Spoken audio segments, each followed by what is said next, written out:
to the Rock Fight, where we speak our truth, slay sacred cows, and sometimes agree to disagree. This is an outdoor podcast that aims for the head. I'm Colin True, and joining me today, he's been asked to headline the Outside Festival with all his favorite outdoor journalists. It's Justin Hausman. That's just me. You're the only one? It's just me, yeah. Welcome to the festival. Just you up there on stage. I'm going to be hosting a roundtable on outdoor journalism. Ready? All right, so today on the show, we're going to hit the mailbag, hit a few outdoor headlines, get caught up on what Justin and I have been up to over the past couple of weeks. But first, we're recording this on a Friday, which means the weekend has arrived. Justin, what do you got planned for the weekend? I'm planning on drinking some long weekend coffee. Oh! You got the cue. When you want 50% more weekend. Drink long weekend. It's in the mug. Do you have any weekend plans? Yes, lots of plans. Tonight is the next town over does their block off the downtown, and all the merchants let the kids go into wild. It's pretty rad. Those bands and beer carts and stuff like that. You can't even move. So it's just like all the other parents you see every day. You're just like, hi, down this huge street. So that's tonight. Wasn't going to surf. I was all excited to surf, but God, it's really bad. It's really, really bad. Yesterday looked like a fun day, but it's really windy today and tiny, so no surf. So I'll be outside a lot. I'm just going to be, in costume and or. What are your kids dressing up as for Halloween this year? Well, it's the plan so far, but this is, who knows? Is they're both witches and they look really cute. Whatever you're doing this weekend, be sure to start your day with long weekend coffee. With 4 blends of coffee, Long Weekend is your go-to pre-adventure coffee for all your adventures, not just on the weekend. Head to longweekend.coffee, enter the promo code ROCK10 to get 10% off your first order today. Long Weekend Coffee. More weekend, please. All right, so we're going to get into the mailbag. We got a few letters. There's one I want to address specifically about. It was on an episode that I did solo. I don't know if you heard my episode about the rules for living in a mountain town. And I wrote that episode because I have very specific point of view about the worst type of mountain town people and how, they're constantly telling you how wonderful it is that they get to live in a mountain town. And so one of the rules I had was talk about their pumpkin rides and stuff they get to go on every Halloween. You're not in a mountain town. That was cool. Okay, but this is I think I called it the Colorado corollary or something like that, where because people in Colorado love to tell you they live in Colorado. They sure do. Just don't do that. It's like they'll never say, "Hey, I'm from Winter Park." They'll say, "I'm from Winter Park, Colorado," and so I got an email. It says, "Dear Rock Fight, I'm writing to say that while I usually like the show, I disagree with the view you hold on Coloradans as you portrayed them in your episode about mountain towns. I moved to Colorado 12 years ago, and while no place could ever be perfect, I think this place is the best of what the outdoors has to offer, so I think it's great if people proudly say our state name after they say the town in which they live. Maybe you should try it so you can understand it for yourself. I promise I won't hold this against you, and we'll keep listening to the show. Sincerely, Jesse from Salida, Colorado. I don't think people who live in California need any more impetus to brag about that. Yeah, especially down here, Southern California. You live in San Diego, man. As far as the rest of the world knows, you live in the best place in the world. I know San Diego sucks, and San Diego sucks. San Diego rules. I think and I say this. Whether I liked living here or didn't like living here, I don't have to say California. Yeah, isn't that nice? They go, "Hey, where do you live?" I go, "San Diego," and everyone goes, "Oh, okay." All right. It's hard when you move out of a place like that because San Francisco for a long time, 15 years or whatever. Where do you live? San Francisco. Yeah. Okay, no problem. Got it. Right. Now it's I don't know, Marin County. Do people know where that is? If it depends on the Bay Area, I guess, but which I am absolutely in the Bay Area, but it doesn't. Yeah. It doesn't really quite feel like the Bay Area. It's weird. That's what I mean. That's what I mean, Jesse. It's a little bit extra salt in the wound. It's like if you say Denver, I know where Denver is. If you say Boulder, I know where Boulder is. If you say a town I don't know, if you're not part of the outdoor community and you say Salida, where this writer's from, it's just like, oh, where's that? And then you get to say Colorado. And it's like, oh, that carries a little cachet on its own to people who don't know. But it's just the forcing it down my throat. Let me make sure I tell you that I live in Colorado. That drives me crazy. It's easy to tell though because they're always wearing that fucking Colorado hat with the. I know. So it's I know where you live. Yeah. You lived in a lot of different places though. Where do you feel where's home? So home by birth is but to you in here. It's New England. That feels like 'cause I moved there to live there from Pennsylvania. It doesn't, I don't have any nostalgia to move back. We were just there actually a week ago, and I'm good. The thing is, I shit on Colorado because they kind of give me the opportunity to so much. I like Colorado. Well, of course I like you going do. It's amazing. I mean, it's spectacular. It's spectacular. It's awesome, right? But I just feel like you're doing it a disservice by constantly pumping its tires. Like this, we know it's great.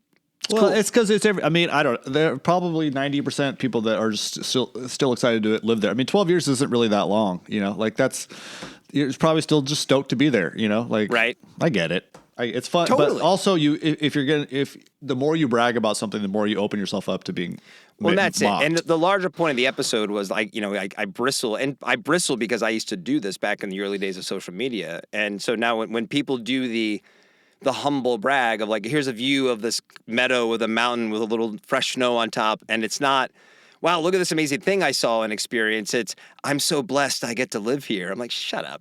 I would appreciate it more if they just owned it a bit more, and we're like, isn't this? Me too. But just be like, yeah, Colorado better than where you live or whatever. Just be a dick about it. Just fully own it and embrace it. Right. That's cool. That's fine. Right. Just they want to say something, and they can't resist the urge, but they also want to try and soften the edges. They want you to be like, oh wow, yes, you do. What a great decision that you made. Oh, so jealous. I wish I could live in a place like that. But I just can't. You did it, and I couldn't. I couldn't make it work, but you made it work. Somehow you and the 8 million other white people made it work. How did you do it? But yeah, so Jesse, I did live in Colorado for a year, and I tried it. So I kind of, and I lived in several different mountain towns. I feel very confident in my expertise on this topic, but I appreciate the letter.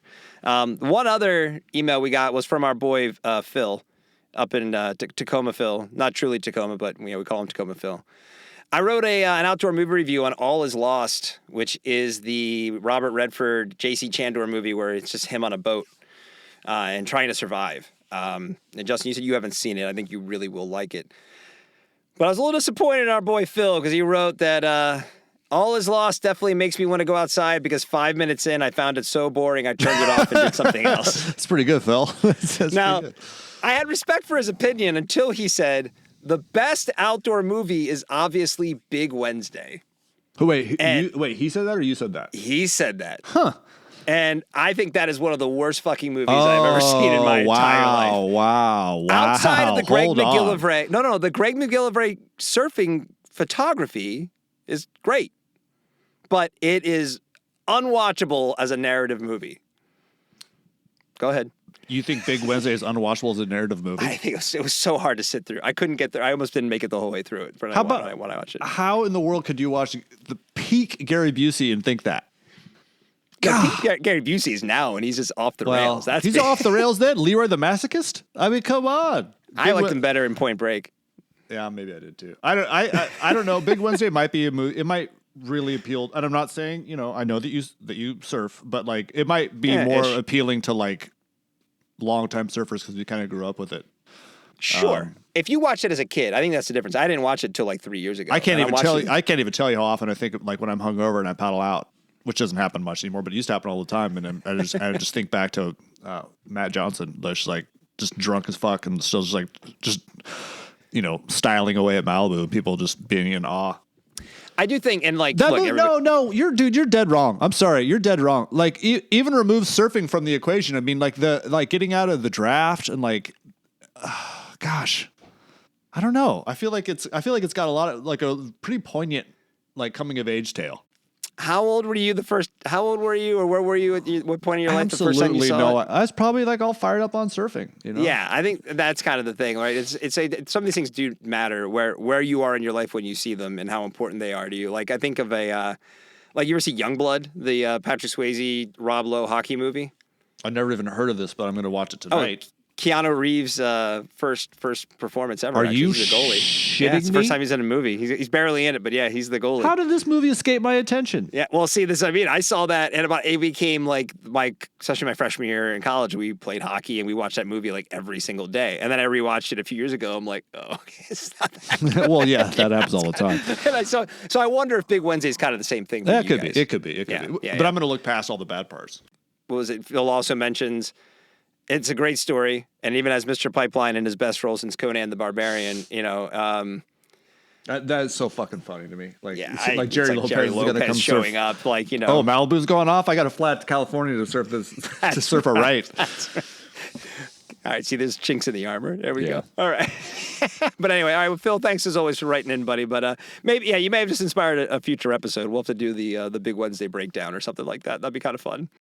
So first up this week, the Leatherman Tool Group, maker of the Leatherman multi-tool, reportedly launched an insider rewards program, giving customers insider rewards and offers. The program awards customers points for interacting with the brand when making purchases and leaving product reviews on its website. Insiders earn points for their purchases and engagement. They progress through 3 program tiers, Select, Premier, and Elite, each level with a growing set of benefits. You know, I only bring this up because, you know, I get why brands do stuff like this. It's an odd choice from my point of view because they're talking about Leatherman. Like, it's just this sort of, I've had one Leatherman my whole life. I think I got it in like 1998. Like, legitimately, I've had it since the 90s, you know, when I was working at Eastern Mountain Sports in Peabody, Massachusetts. So I don't know, like getting repeat business here for their kinds of products. I don't know. It's an interesting take. What do you think? Well, first of all, every time Leatherman comes up, do people know that that's named after the man that founded the company? Do you think that people know that? I didn't know that. I didn't. Tim Leatherman. I didn't know that. How insane is it that that's his last name? That's incredible. Anyway, he's on the It's like the greatest homepage. last name of all He's time. on the It's homepage. like a superhero name. If you go to the homepage, the guy with the red apron on. That's Tim Leatherman? That's Tim Leatherman.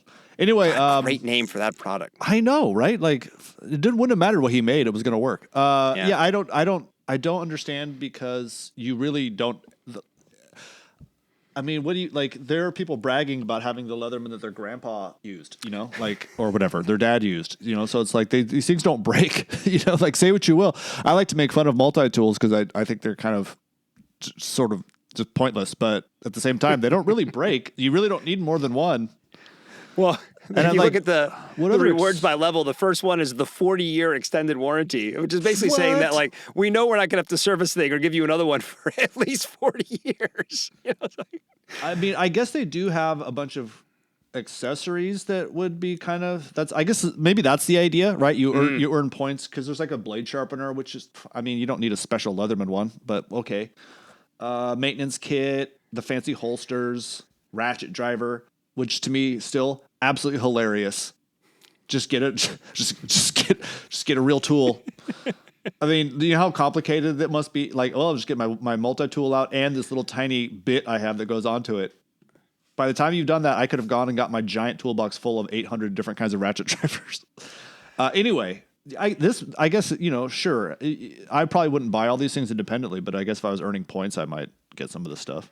yeah, I always try to wonder, like, having sat in some of these rooms, I try to figure out the internal conversation that led to this, right? Because obviously this was a rollout, this was an initiative. Somebody pitches this, they have to do the creative work that leads to it, they have to set it up so that somebody can manage it, all that stuff. And I don't know, like, we're praising the brand. If you listen, we're not saying that it's a bad brand. It's a great product, That's bad a really brand, good, really good all these product. things. But you know, the other stuff on their website, like branded apparel.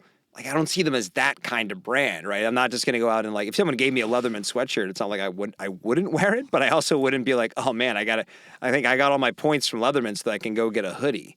I mean, honestly, that's probably the idea, right? Because, like, what if you get a bunch of points, right? Yeah. And you're like, well, I don't really want to deal with these little fussy bits, but I like Leatherman. I'll buy this shirt, and now you're a walking Leatherman ad. So, like, it does kind of make sense for Leatherman, I suppose. Well, good luck, Leatherman. We'll keep an eye on that. The next story comes to us from Suunto, who is released. Is that how you pronounce that? Isn't it? Is that not how you pronounce it? I think it is, but I actually have no idea. I've watched enough hockey and stuff. I'm pretty good. Wait, they're Finnish, right? I believe so, yeah. Like, I'm pretty good with names like that. But I don't know what else. I guess you could say Suunto. Suunto. I'm going to say Suunto. The Suunto wing. According to the press release, always on the lookout for the perfect solution, today Suunto became the first sports company to present a new audio product developed by athletes for athletes. The new Suunto Wing open-ear sports headphones featuring bone conduction technology. Unlike traditional headphones that transmit acoustic vibrations through the air, the Suunto Wing uses a more innovative method of sound transmission, which I find funny because you said you've already used one of these things, so you're not inventing anything. no. Bone conducting headphones have been around for a super long time. Yeah, these things are interesting to me. I think gear companies, these guys, especially technology-focused gear companies, they tend to get a little too cute with things. It's like, let's have another thing. Like, it's just obvious. Like, we're just trying to, fuck with Right. stuff that works because we have to make stuff. I'm kind of intrigued by this, though. I am a person who likes to run or ride or hike with AirPods in, and I always make sure it's at a volume that I can still hear the outside world. But, mistakes can happen. So, like, I'm curious of the effectiveness of this. You said you've actually used this before. Like, what was your experience using the bone conduction, technology? Is it pretty kind of amazing? Does it just sound like you're listening to headphones? I wish, no, not exactly. And I wish I had used them more recently, but I have a pair from a brand called Shocks. I'm actually looking at their website right now. Anyway, I have I had some glasses, that had that technology in it. They were pretty sweet. Yeah, they work fine. Like the cool thing about it is you can hear outside noises, right? So like, you could have them. I used them while riding a bunch, and you could hear someone coming up behind you. Mm-hmm. You could hear if there's like a siren, like that kind of stuff. The music isn't as like rich and like at least on these, I don't know. Maybe these are better. Like the Suunto ones look like they're way more around your ear and stuff. Like these are literally the ones I had. Whatever the like vibrating thing was just in the frame of the glasses. Okay. So there was nothing else. They may have wrapped around your ear a little bit, but anyway, yeah, it's cool. I don't know. I find it distracting a little bit. I think personally to listen to music or podcasts or something like that while I'm out. I just the other day I was on a ride and it was like a fire road, really pretty road that a lot of people hike down too. And it was just so annoying when you would come up behind people that have headphones in, because like they can, like especially over the ear headphones like I'm wearing now, which is pretty common around people that go for a jog with like Beats on or whatever, and it's just like they can't. I've never understood that. I think the AirPods actually do a pretty nice job of filtering out, even when it's loud. Usually, like if you can hear stuff around. I'm not justifying it. If you don't like it, you don't like it. But also, I don't understand people who, not even from you hear people coming up when you have over the ear headphones. It's like you get sweaty. Like I don't get it. Totally. Yeah, it's not even true. comfortable. I use them in the gym, but like I haven't thought. Yeah, I hadn't thought about that. I don't know. Do what you want. I find it to be a bit distracting, and like I used the Shocks a few times, and I think if you're doing like huge mileage days purely for fitness level, I could totally imagine just like putting on a podcast and just kind of zoning out and just eating miles, like especially if you're running or whatever. Right. But I don't know. Like I feel like I like to hear myself think, and I just find them really distracting. See, I hate myself, so I can't listen to myself think. But that explains a lot, actually. No, I do have a noisy head, and it will. And that doesn't go away when you're like running or whatever. It does if I'm listening to something. What do you listen to? Do you listen to podcasts or music? I listen or to both? mostly podcasts, and it's sometimes I just want to like zone out and listen to music. But I like it's almost like a white noise. It's not like I'm sitting there like I'm jamming out to this and getting pumped up while listening to it. Sometimes like if you're feeling low, it's nice you put a song on or whatever and it kind of fires you up a little bit. But yeah, I just need that kind of because you're lonely out there on the trail. It's like having the TV on when you're home by yourself. Kind of, because the other thing I do, especially if you're using AirPods, is like that's like people back in the day had their correspondence where they would write letters every day. It's like, well, I'm going to catch up on phone calls while I'm out walking the dog or hiking or something. Not when I'm riding a bike or running, but if I go for a little hike on the trails around here, I'll call my mom. And it's like, hey, get caught up. It's just kind of kill two birds with one stone kind of thing. So, do you, not including your children or your wife, but you personally, do you have the TV on if you're not watching it? No, my wife does that. Okay. My wife, when it can't, she'll work and be writing and stuff with the TV on. That's fine. She can't do music. I can have music on as background noise and do whatever I want. But the TV, I'll just stop whatever I'm doing and start watching whatever's on the television. I thought maybe you just like couldn't have silence. I occasionally, if I'm dispersed camping somewhere remote and I'm on like a day hike or whatever, like sometimes I'll like get high and like put on headphones and like just play like Neil Young or like Fleet Foxes or something that's like super like outdoorsy and like whatever, and like that's pretty sick. You like that's pretty granola, fun. Take my pants off. That's pretty fun. Just fully Taking your naked. pants off just is super fun. Fully naked, just a pair of bedrocks, just high as balls, just. only the mountain clogs too. It can't be. That's how we do it in California, Colorado. That's right. Eat that, Jesse. But I'll do that sometimes, I guess. But I don't know. Yeah. I just would prefer mostly. I think for me, I don't really care what you do. I've softened my militantly anti-music in the backcountry thing. Like if you want to play some music somewhere because you're not used to being out there, that's part of your life, and it hasn't really occurred to you to do otherwise. Like I'm not going to necessarily get mad anymore about that sort of thing. But like, especially around here, like we can't ride mountain bikes in that many places. So don't come out here with your headphones on and be like, oh, as I pass you. It's like, fuck off. Like I purposely have been like letting my hub go zzz for like 100 yards and reluctantly going on your right. And you're just like got Beyonce going. It's just like, that's not my problem. Eat some mud. So to have technology that is specifically designed so that, you can, I don't know. It just maybe I'll be interested to see how this goes. If this gets traction or not. I mean, it sounds like this technology's been around for a while, and this is just another thing. So we'll see. I will say the ones I had, it's a little. It's you can tell it's not like normal. Like it's thinner. It's a bit thinner. You don't hear it like in the same way, obviously. Yeah. But it works just fine.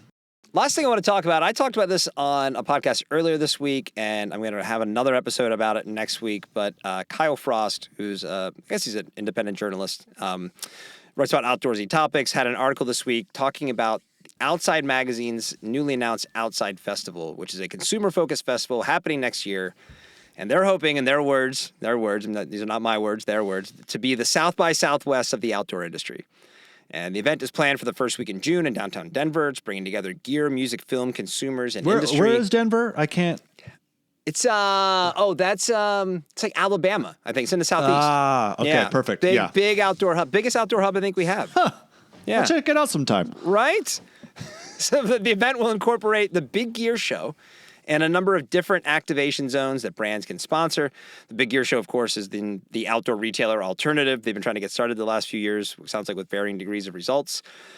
There will be a measure of free access, but music, headliners, films, keynotes, and panels will likely be ticketed experiences sold through a multi-day festival pass, and the event has the support of Colorado's Outdoor Recreation Industry Office, as well as the mayor of Denver and their governor. So I had some thoughts on this on Monday's episode. Like I said, I'll have Kyle on next week. I'm kind of dying to get your point of view on this, though. I mean, are you ready to, just jet off to Denver and indulge in all of the ways outdoorsy people live their lives? I hate festivals. Me too. I mean, I don't really ever want to go to any festival of any kind, way, shape, or form. But, and I don't know what happens in South by Southwest either. I sort of assume I thought people were kind of down on that now. Isn't that considered lame? It's a little like jumping the shark kind of thing, I think, right? It's a little jumped a little bit. I think it's music and movies, right? I mean, I think that I liked going to OR before like the pandemic and everything collapsed and changed and stuff. Like it was pretty fun. And if that had been like less marketing, less like business-y marketing and more just like it was outside and there were like bands and like beers and it was just a place to go like hang with like other people that work in the industry, that would have been super fun. But you probably wouldn't have gone though. I mean, that's kind of the point I made on the pod. I think I would have. Because like we're not, I was going just to, basically just to see what's going on and to like show an adventure journal face. But like we weren't like buying things or selling ads or stuff there. We just went to kind of be there. And so you had meetings and stuff like that, right? You saw brands. And that's true. That's true. Yeah. No, that I did. But like that, even still, that was just like kind of just to do it. Like it was more just to like get a face out there or put a face to names of people that you only deal with online. So right. This isn't like a gear show. This is just hanging out. Well, that's what the Big Gear Show is trying to be, and they're incorporating that. Like, my point I made on the other episode was that it's like, people keep saying that, like, we've lost this with OR, like, the gathering and the tribe aspect of it. And, I mean, I agreed. Like, I said on the episode, like, I have friends I'll probably never see again because I don't go to OR twice a year. However, that was not an outdoor event. That was a business event, right? That was an industry event that just happened to have outdoor elements to it, and we all appreciated these things about it. And that's why, people aren't just going to that now just for the sake of going anymore, because there's no money to be made anymore. It was about the purchase orders first. And then, media like yourself and everything would come on board as well. Big gear, I think they're missing the point. And the fact that I think they're missing the point with this too, because it's the first thing you said. I don't like festivals. I don't either. And it's like, so if you want to get me to come, because like frankly, you and I are the target demo for this, right? Are it's we though? I mean, we might be too old. Like maybe we're old. I'm 45. Like I don't want to leave my house unless it's at gunpoint. So it's like, true. I would, if I was 28, and either I worked for, at least in terms of the big show aspect, and I worked in any way in this, I'd probably be fired up to go. Oh, I was always excited to go, but I also feel like if you said you don't have to, I probably wouldn't, because I'd want to stay home with my family. Well, right? who wants to go to Kansas? Yeah, which is where Denver is. I don't really want to go there. I don't either, but I still feel like it's a little too diluted of everything. They're trying to say it's a little bit of everything, but all of nothing. And I kind of feel like this is, if you watch the video they put out to attract sponsors, it's Robin Thurston from Outside Inc. and like the governor of Colorado. How dare I make that mistake? And then like 2 or 3 others like Outside Inc. people. Yeah. And it's like, why didn't you go get like fucking Snoop Dogg and be like, hey man, this is gonna be the biggest shit ever? And I'd be like, whoa, they're getting some like big names. Now maybe I'm interested. I don't want to see Robin Thurston in a spandex bike kit recruiting me to the Outside Festival. Yeah, that's true. So, is that what the ad is? Yeah, it was.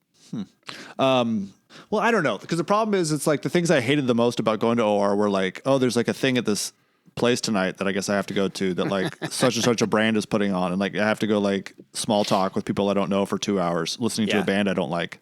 Right. And like if it turned into that, I'd probably feel the same way. But the concept makes a lot of sense to me. I mean, I always thought it was kind of ridiculous that we're indoors for something like that anyway. I agree with so that, like have it at a big field. Have your something like, I've never even been to Sea Otter, but it looks epic. It's like make it fun, and like hell yeah, I would go. Like people seem to enjoy going to Sea Otter. Everyone keeps trying to say we need OR to come back or we need the big gear show. I'm like, can everyone just look at what's happening at Sea Otter? I don't know if there's a trade aspect to it, but it'd be way easier to add a trade. Is there? Okay. Yeah. Because it'd be way easier to add a trade aspect to Sea Otter that already has the infrastructure, and have it become like, hey, the cycling like business stuff happening over here while all the consumer stuff is happening over here. That's the model, as far as I'm concerned. Because it's just like the floor plan for Winter OR came out this week, and I said on the episode, I'm like, yeah, let's just call it, guys. It's over. It's just over. Like, it's just over, There's like the biggest brand I saw was like, I think Cliff is going to be there, but it's also, really. Dave's socks. I think Dave's socks would be very welcome.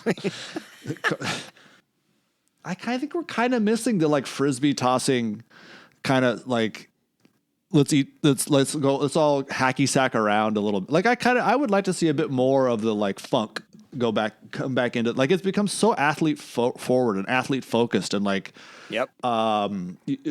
just like pushing yourself and doing all this. It's like, I hate that. Like, frankly, I don't know. I get why people are into that, but like that shouldn't define what it means to be like an outdoor person, right? Like, it does. If you want to, slacklining counts. Like, go fucking slackline. Like, frankly, it's more important. I can run. I ran 2 ultra marathons. I can't slackline. See, I miss that a little bit. I think outdoor culture is more fun when it's way more dirtbaggy. And so I don't know. I'm sure the tickets are going to be $500, so there won't be a dirtbaggy element. But how cool would it be if this thing ended up being like a bunch of people sleeping in their cars and like having a good time and like meeting folks and like planning trips and events? Like, that could be cool. I would like to see that sort of thing go on in the outdoor world more. I agree with the brief. I agree with exactly the gathering of the tribe thing. I think with the miss here, and one reason I'm dubious, let's be honest, they're not a great track record lately. The NFT thing, the AI chatbot thing you and I talked about. It's like, it's sort of I have an idea, let's rush it to the public. And same thing here when you boot up that video and here comes the same acoustic guitar that probably like 90% of outdoor podcasts start with. So like, oh, okay, now I'm in an outdoorsy space, and there's somebody paddling like a ducky, and then boom, there's Robin Thurston. You're like, we're gonna have the Outside Festival in Denver, Colorado, and here's Governor Polis, who's the governor of Colorado. It's like, this isn't exciting. You're not enticing me, because exactly what you said. If someone said, hey, we're gonna have an outdoor event and it's going to be at Indian Creek in Utah, and you can only it's going to be like a Burning Man style outdoor event, right? Less free love and raves and more like bouldering and slacklining. Yeah, okay. I want to go to Indian Creek. That sounds awesome. I've never been there. Like, let's go do that. And I think that's just kind of it feels like everything's a half-baked idea. And it's a reliance on how do we get back to to what happened at Outdoor Retailer. We just won't let those days go. Those days are over, So I agree with you. It's missing. I don't think that this is going to be the solution at all. All right, man, we'll wrap it up there. It's not a great news week, but appreciate you coming on and chatting with me about it. Be sure to follow or subscribe to The Rock Fight wherever you are listening to us right now. Leave a comment and a 5-star rating. Justin, what do you have to plug? What do you have going on? I'm so buried with like AJ print stuff right now. Like I don't even know what the hell's going on. AJ podcast. The new AJ is going to be really good. Oh yeah, hell yeah. Listen to the podcast. We recorded a couple episodes last week. I think the Karen kicking one went up today, where we go over why you should or should not possibly kick Karens. It's kind of a touchy subject with a lot of people. Not the ones that actually are trail markers, you're saying, right? The ones some places. What we come around to, it's there's an art to knowing which ones are there for a reason, which ones are just superfluous crap. And like it's interesting, different parks have different rules about them. Like Yosemite wants you to disassemble any of the ones that you see, whereas like Arches is like absolutely don't. And there's some park in Acadia, I guess they're considered historical landmarks, and you're like not supposed to touch them. So there's some. I didn't know it was that deep. Yeah, I didn't really either. So that was cool. That's a cool episode. I think that's the one that came out today, I think. All right, so check out the AJ podcast wherever you get your pods. In the meantime, we'll be back soon with more outdoor ideas at Aim for the Head, the Rock Fight's production of Rock Fight LLC. I'm Colin True. For Justin Hausman, thanks for listening. And to take us out is Krista Makes from Less Than Jake with the Rock Fight fight song. We'll see you next time.